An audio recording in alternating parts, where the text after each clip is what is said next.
Now when we talk about taxes, there are two main branches of taxes. One is your direct tax, another one is your indirect tax. So before we come to the difference between the two, we need to understand the two terms, which is incidence and impact of taxes. When we talk about impact of tax, it is the initial burden of tax, the first person on which the tax is levied. And when we talk about incidence of tax, it is the final burden of taxes. Ultimately, who is paying the taxes? From whose pocket the taxes are going? So when we talk about direct taxes, the incidence and the impact falls on the same person. That means the tax is levied and collected from the same person. The tax cannot be shifted to another person.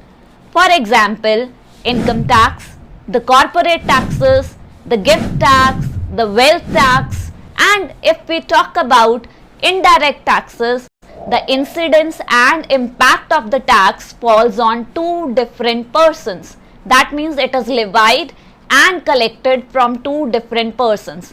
So basically, the incidence or the final burden of the tax can be shifted from one person to another person.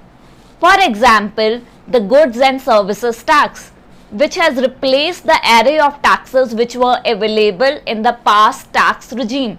Like earlier, there used to be an excise duty on manufacturing, there is a sales tax, there is VAT, there is services taxes. So all of these has been replaced by GST.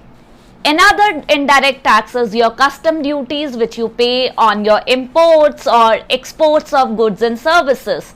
So the next point of difference between the direct and indirect taxes is their nature.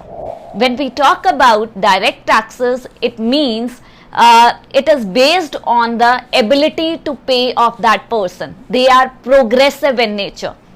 As the income increases, the taxes also increases. Whereas when we talk about indirect taxes, there it is levied on each and every person irrespective of their ability to pay. That means they are regressive in nature. So these are the basic differences between the direct and the indirect taxes. Thank you.